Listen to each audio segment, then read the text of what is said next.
Soldados da luz, guardiões das virtudes. Hoje é o dia 8 de setembro de 2024, um domingo. O tema de hoje é a 16ª lei, o retorno e a recorrência, e o término do 11º jejum de 3 dias. O ritual de hoje é o ritual 70 de 2024, o ritual 323 do Instituto das Virtudes, da Ayahuasca e do Sol. Então, o jejum que nós fizemos esse final de semana, o 11º, então nós fizemos 4 jejuns no ano de 2022, 4 jejuns no ano de 2023, e neste ano nós estamos terminando o 3º jejum de 3 dias, que é o jejum da Rainha Esther. Ela que criou esse jejum, lá na Pérsia Antiga, né? Então esse jejum, segundo a proposta da Rainha Esther, é ficar 3 dias e 3 noites sem comer e sem beber nada.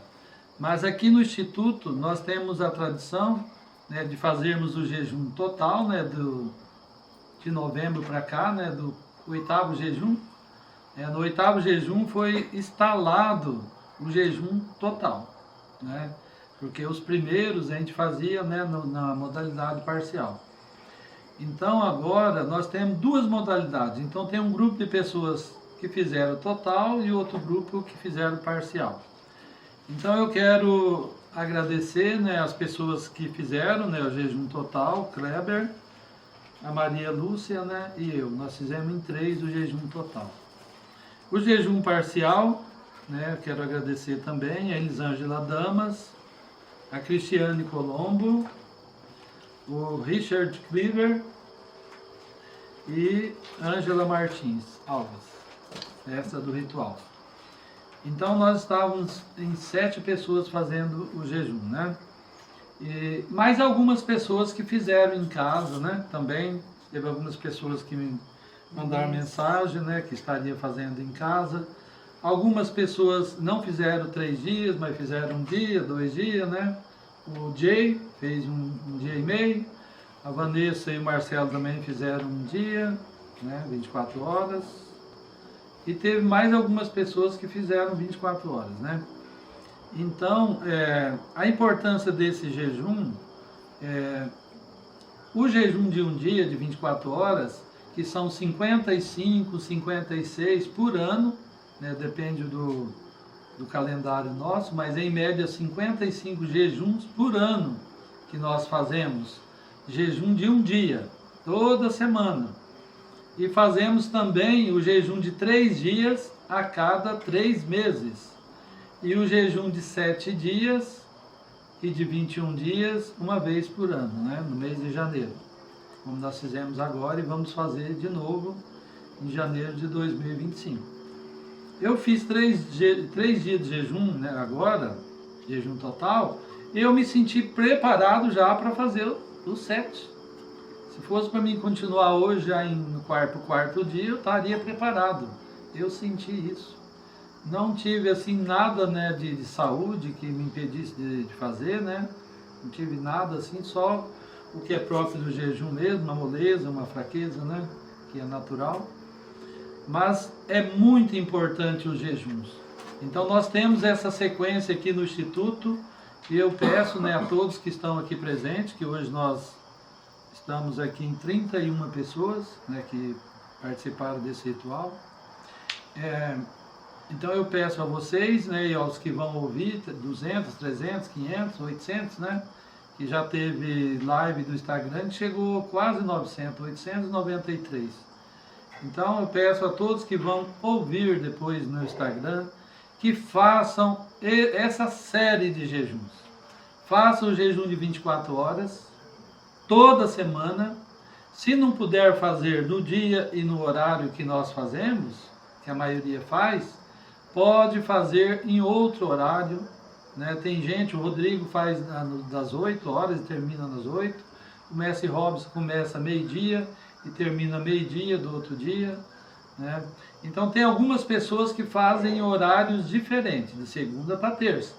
E tem gente que faz em outros dias, né, como a Mariana, né, Cicarelli faz na quinta. Tem outras pessoas que fazem do sábado para o domingo, acho que o Valdecir. Então tem assim dias diferentes. Então não importa a sequência dos dias, os dias que você vai fazer, não importa os horários que você vai fazer também, mas o que é importante é que faça o jejum de um dia, toda semana, que durante o ano vai dar 55 jejuns. Como eu faço, né, desde 2013, em janeiro de 2013, né, porque em 2012, em dezembro de 2012, eu fiz o jejum de 7 dias, né, junto com o Gilberto, né, Franzoni, lá na Nazilda, na chácara da Nazilda e do Odácio Manchini, que desencarnou agora semana passada. Então, é um lugar abençoado aquele. Lá, mais de 800 pessoas fizeram o jejum de 7 dias lá. Então, são pessoas iluminadas, né? Eu estive lá no velório dele, né? E foi um momento muito importante, né? Muita gente da gnose antiga. E eu agradeço, né, ao Odácio, né, por todo o trabalho que ele fez na Gnosis, né? Inclusive numa experiência, né, vou abrir um parênteses, numa experiência que eu fui conduzido no templo da Loja Branca, assim, gigante, assim, de cristal. Então eu fui conduzir junto com o Odácio de um lado e o Mestre Pila de outro lado. E os dois, né, estiveram lá nesse templo para me passar a responsabilidade. O Odácio para passar a responsabilidade da Gnosis e o Mestre Pila para passar a responsabilidade da Ayahuasca, né, aqui na região, no Brasil e no mundo, né. Então, foi uma experiência muito forte, né. Depois eu fui lá com o Alex, né, para falar com o Mestre Pila. Depois repetiu a experiência, daí eu fui com o Mestre Robson, né, para falar com o Mestre Pila da experiência. Então, eu tenho muito a agradecer, né, ao Odácio Manchini, né, por todo o trabalho que ele fez. Ele que trouxe a Gnosis aqui por norte do Paraná, e o Mestre Pila que trouxe, né, veio com a responsabilidade da Ayahuasca aqui no norte do Paraná. Então eu fico muito agradecido, né, não quero me exaltar em nenhum momento, né, por isso, porque eu resisti 5 anos para começar esse trabalho. Eu recebi a convocação, né, logo após o jejum de 2012, quando eu recebi também a prática das virtudes, né, vida da virtude da castidade, vida da virtude do jejum, conforme meu pai me ensinou nesse dia, né, no 5º dia do jejum, que nós deveríamos, nas iniciações menores, fazer a vida da virtude e não morte do defeito da ira, morte do defeito da inveja. Porque nas iniciações menores, nas 9, nós não temos como matar nenhum defeito, porque não temos a espada flamígera de fogo e luz, conforme eu falei ontem, né? Então, o jejum, ele tem essa energia, né? Voltando para o jejum. Então, ele tem a energia da virtude do jejum, vida da virtude do jejum, né? É o que nós devemos pronunciar o tempo todo, né? Com o verbo bem forte.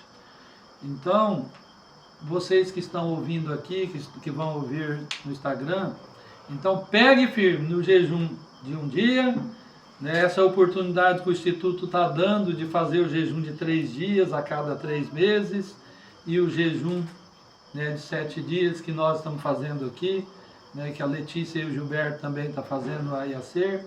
Então são 2 lugares, né, privilegiados aqui na região do Paraná para fazer. Então ninguém tem desculpa, né? Ah, eu não tenho onde fazer, não tem como fazer. Ou faz aqui comigo e com a Ângela, ou faz com o Gilberto e a Letícia, né? Mas faça. Isso que é o importante dizer sobre o jejum, né? E vai seguindo a sequência. E quando você chegar na segunda montanha, aí você vai fazer o de 40 dias, como fez o Moisés, como fez o Elias, o João Batista, Jesus Cristo e tantos outros mestres, né? Então um dia vai chegar o nosso dia, né? E eu estou me preparando para isso, né? Para quando chegar o meu dia. Eu estou ali caminhando pela primeira montanha, mas sabendo que quando chegar na segunda montanha eu vou ter que fazer o jejum de 40 dias, né? Então assim é. Então eu quero falar, né, do retorno e a recorrência, que é o tema, né, de hoje, né, a 16ª lei. O que é o retorno? O retorno é você voltando de novo dentro da sequência de 108 vidas. 108 vidas. Quem que trouxe essa numeração? O mestre Buda. Foi o Buda quem trouxe a informação a princípio, 600 anos antes de Jesus Cristo, né? E ele disse assim, são 108 existências, 108 vidas. E o que é o retorno? É você retornar, é você nascer de novo. Eu tenho falado muito sobre esse conhecimento e pessoas, né, de outras doutrinas, de outras igrejas, de outras filosofias que não aceitam, né? Eu falo assim para eles, já tive discussões com pastores, com padres, com vários líderes religiosos sobre isso, e eu demorei para aceitar, porque eu era seminarista da Igreja Católica, e eu desde criança, né, que eu tenho esse privilégio, né, da viagem astral, então eu sabia, eu me via em outras vidas, em outras épocas, e eu me olhava e ficava assim, mas será que é eu mesmo? E eu ficava vendo, né, o desenrolar de várias situações, de vários cenários em outras vidas, e eu voltava, isso é um sonho. Né? Me vinham as recordações quando eu acordava, os detalhes, assim, né? Eu falava, não, isso é um sonho comum, né? Porque é o que a gente aprende na Igreja Católica, né? É sonhos, né? E eu demorei para aceitar e para entender. E aí quando eu entendi, conversando com um padre missionário que viveu na África e na Ásia, né? Um padre missionário do PIME, e ele me falou, né? Eu fui meio que confessar com ele um dia lá no jardim do seminário, onde eu estava rezando o rosário, né, o terço, e aí ele se aproximou de uma forma divinal, né, de mim, e eu com aquela monte de dúvida, né, porque eu fui para o seminário com 15 anos, e ali 15, 16, 17, dúvidas, 1001 dúvidas, né, sobre tudo, e aí esse padre me falou, você vai lá na biblioteca e vai estudar sobre o hinduísmo, budismo, confucionismo, e aí você vai ter uma noção do que é o destino, porque eu também estava, né, nesse período estudando o destino, né? E aí você vai entender o que essas religiões antigas, muito mais antigas do que o cristianismo, algumas mais antigas ainda que o judaísmo, como o hinduísmo, né? Que é muito mais antigo que o hinduísmo, é muito mais recente, né? E aí você vai ter uma noção da doutrina, do conhecimento do que é. Só que ele falou assim, ó, não fala para ninguém aí, não fala para os professores, não fala para o seminarista, que eu estou te dando essa orientação, porque eu estive na África e na Ásia e eu tive contato com as outras religiões, e aí eu fui estudando e aprofundando e me fica a dúvida, mas eu sou padre, eu vou morrer com essa dúvida, porque esse padre estava lá e já era aposentado, né? Porque lá no fundo do seminário tem uma casa dos padres aposentados. Mas faça isso. E esse homem surgiu por quê? Por que esse homem se aproximou de mim? Né? E daí eu comecei a estudar e relacionar, né, os meus sonhos, as minhas experiências na viagem astral. E aí eu comecei a ver e sentir que é real. Né, que essas vidas que eu tinha lá atrás é real. Que realmente eu vivi no Egito, 2 vezes no Egito, né, que eu tenho recordação, no período do faraó Kefren e no período do faraó Sete I. No período do faraó Kefren eu era um sacerdote, responsável pelo armazenamento de mantimentos, de cereais. Do Sete I eu era um general do exército, e eu tinha muitos camelos e muitos cavalos, e eu não vendia, não dava meus camelos nem meus cavalos. Eu era criança, eu ia andar de cavalo assim, ficava contemplando a beleza desses seres, desses animais, porque eu tive muitos, e não vendia e não dava para ninguém. Então depois passando, eu fui tendo muitas memórias, né? Na Grécia várias vezes eu tive experiência. Então você vai retornando, vai passando, vida por vida, né? Em diversas civilizações, né, e sociedades, né? Na Grécia eu fui sacerdote guardião da deusa Artemis, fui um dos 12 do Aquiles, dos 12 mirmidões, eu era um dos 12, estive com Aquiles em várias batalhas, eu era um dos 12 do Hércules, eu tinha a missão de ir na frente e conversar com reis e rainhas no cumprimento daquelas missões do Hércules.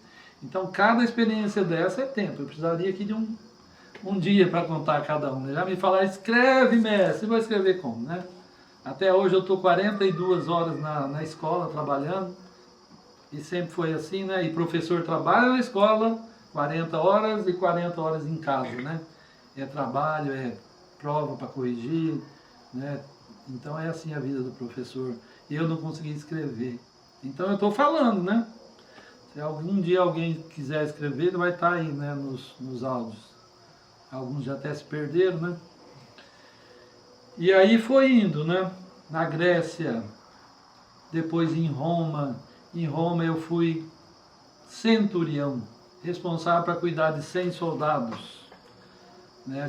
Da guarda pretoriana do imperador Otávio Augustus, que governou por muitos e muitos anos. Ele criou a guarda pretoriana. Por quê?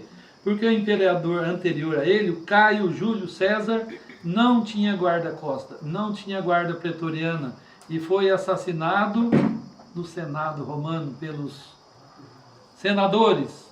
E quando ele estava quase morrendo, que ele olhou assim, ele falou, até tu, Brutus.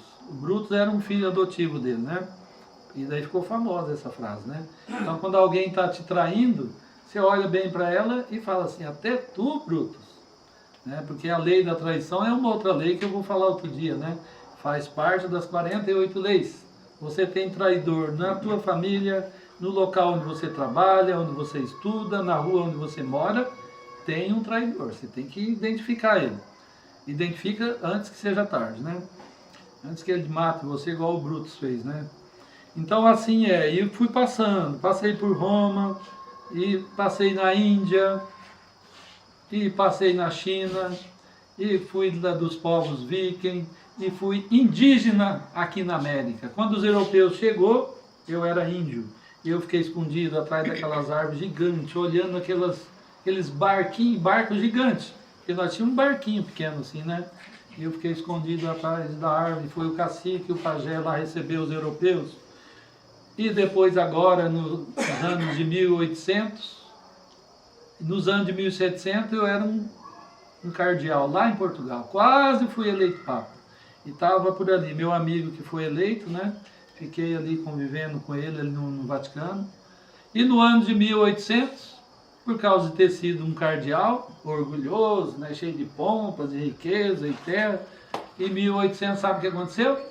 Nasci escravo no Brasil, era um negrão assim, ó, gigante, forte assim, e que resistia à escravidão, e muitas vezes fui amarrado no pelourinho e ficava lá dia, noite, sol, chuva, calor, frio, e levava aquelas chicotadas e eles jogavam sal nas feridas, né?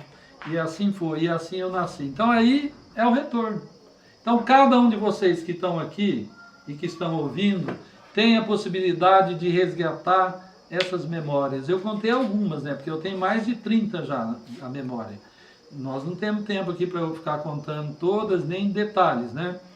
Mas todos têm a possibilidade de conhecer. A lei do retorno é uma lei física, mecânica do mundo de 3 dimensões. Então, quando eu estava falando que eu discuti com padres, com pastores, com líderes religiosos, esse pessoal falava, não existe, eu não acredito. E aí eu falo como eu sempre falei, né? Você acreditando ou não acreditando, você vai morrer e vai nascer. E vai morrer e vai nascer, até terminar o ciclo de nascimentos dessa raça ariana. Porque nós tivemos ciclo de nascimento de 108 lá na Atlântida. Eu estive na Atlântida. Inclusive lá o meu ser, quando eu estava lá, nós fizemos o trabalho das 3 montanhas completo. Depois, quando veio para a raça ariana, no Egito houve a queda, mas estamos aí levantando de novo, né? E na Lemúria também teve 108 vidas. Eu não tenho memória da Lemúria porque é muito tempo atrás. É muitos milhares, né, até milhões de anos. Na raça hiperbórea, teve gente aqui que teve lá, na raça protoplasmática, que nós estamos na quinta raça, né? Protoplasmática, hiperbórea, lemúria, Atlântida e Ariana, e agora nós vamos ter a sexta raça Coradi. Né? Nós estamos no final dessa raça e vamos entrar na raça Coradi logo logo. Então tem gente que está na 108 vida, a última. Tem gente que está na 107 e alguns na 106. Aqueles que fizeram o trabalho da evolução espiritual, se livrando dessa sujeira, desses egos, desses pecados, dessas fraquezas todas, vão ter a possibilidade de nascer na sexta raça, na idade de ouro. Quem que nasce na idade de ouro, idade de prata? É quem não tem sujeira. Imagina nascer alguém com demônios na raça Coradi, na idade de ouro. Vai corromper, vai estragar tudo. Então as divindades não deixam essa capetada nascer na raça de ouro, na idade de ouro e nem na idade de prata. Então os capetão vai nascer só na idade de cobre, no final, entrando na idade de ouro, de ferro, que é a idade que nós estamos agora, a idade de ferro da raça ariana. E o que é a recorrência? A recorrência é um filme repetido. Tem vezes que você assiste, nem o Gladiador. Eu assisti muitas vezes, porque eu lembro da época minha em Roma, né? Que eu treinei com gladiadores e tudo. Então eu já assisti, sei lá, uns 40 vezes, não sei quantas vezes assisti o Gladiador. O Alexandre o Grande assisti várias vezes. Então é assim. Francisco de Assis, Irmão Sol, Irmão Lua, também, dezenas de vezes, porque eu estive por lá também. Então, o que é a recorrência? É um filme repetido. Então, você vai passar de novo por todos aqueles cenários que você passou nas vidas passadas. E isso aí, a recorrência, é matemático. Tem fato que ele acontece exatamente no ano que aconteceu na vida passada. Aconteceu com 30 anos, lá atrás, nessa vida acontece com 30 anos. É relacionamentos afetivos, que você encontra uma pessoa, que você encontrou lá aos 30 anos, aos 40 anos, você vai encontrar com ela de novo agora, se você não está fazendo trabalho de evolução espiritual. Então a pessoa vai aparecer no teu caminho. Eu sempre dou curso, nós fizemos já o 5º casamento, né? Do Felipe e da Fernanda, que estão aqui hoje, né?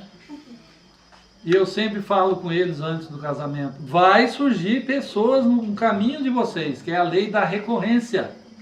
Então nesse momento você tem que estar preparado e colocar uma barreira, um limite. Que você que é casado, você vai até o limite, até a barreira. Quando está chegando na barreira, você retrocede. E você, vai diminuindo o contato, vai diminuindo, com aquela pessoa, porque senão vai acontecer o que aconteceu lá atrás. Simplesmente isso que vai acontecer. Então as pessoas que são casadas, que vão casar, têm que aprender que a recorrência ela vai vir. Eu encontrei mais ou menos umas 20 ex-mulheres minha, ex-namorada, ex-amante, ao longo da minha vida. E a Ângela sabe disso.